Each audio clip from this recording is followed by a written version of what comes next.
déjà essayé de courir avec des bottes?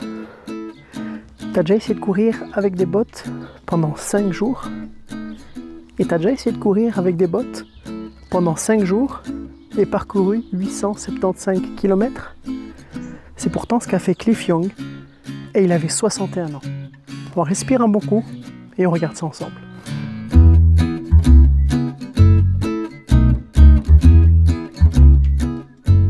De 1983 à 1991 a eu lieu l'ultramarathon de Westfield reliant Sydney à Melbourne, soit 875 km. Il faut 5 jours aux coureurs pour relier les deux villes. Et inutile de vous dire que pour espérer la terminer, il faut suivre un entraînement très difficile et intensif.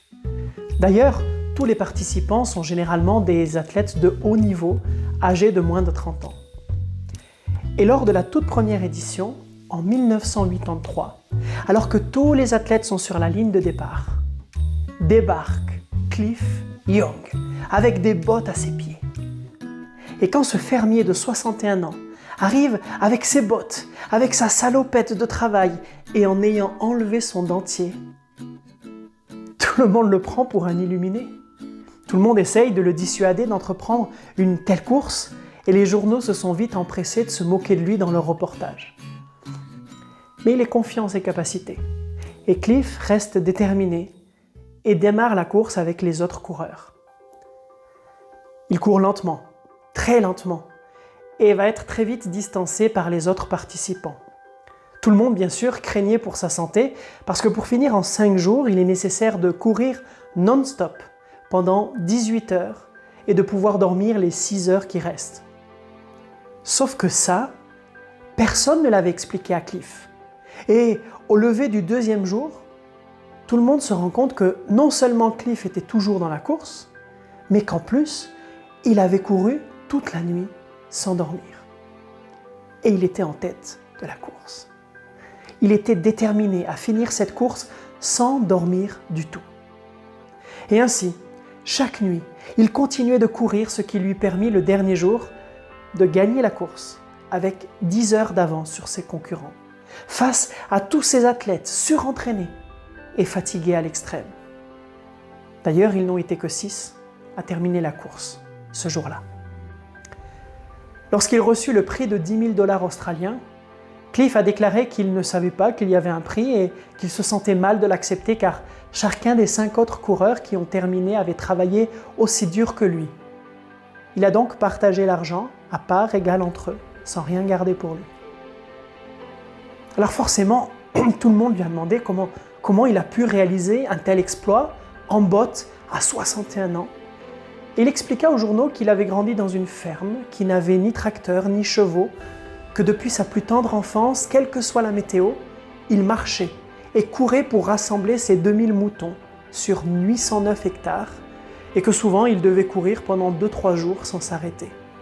Donc il ne voyait pas de problème à participer à une course qui relie Sydney à Melbourne. Cliff Young participa une autre fois à cette même course, mais il ne finit que 7e. Il avait une hanche déplacée, s'il vous plaît. En 1997, à l'âge de 76 ans, 76 ans pour les Français, il tenta de faire le tour d'Australie en courant pour récolter des fonds destinés aux enfants sans foyer. Hélas, il ne put courir que 6520 km sur les 16 000 parce que son partenaire était tombé malade. Il va recevoir plus tard la médaille de l'Ordre d'Australie et un monument a été édifié en son nom en forme de botte en caoutchouc, bien sûr. Cliff Young décéda en 2003, à l'âge de 81 ans. Quelle inspiration! Je crois que cet homme nous apporte une leçon incroyable. Aristote disait « Nous sommes ce que nous répétons chaque jour. Les habitudes que nous prenons, ce que nous faisons au quotidien nous définit et entre au plus profond de nous. » Que fais-tu de tes journées? À quoi passes-tu le plus clair de ton temps? Quand Josué a dû succéder à Moïse, t'imagines la pression? Succéder à Moïse? Voici le conseil que Dieu lui a donné. On trouve cela dans le livre de Josué, chapitre 1, verset 8.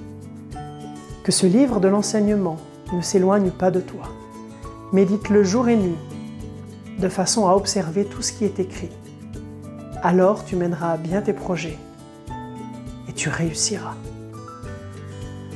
Cliff Young a pu faire de grandes choses, des choses folles qui semblaient impossibles parce qu'il pratiquait cela chaque jour. Comment pourrait être notre monde si nous passions notre temps, chaque jour, au contact d'un Dieu d'amour? Est-ce que nous ne pourrions pas faire et vivre des choses qui peuvent nous sembler aujourd'hui impossibles ou folles? Prends le temps d'y penser et prends le temps de respirer.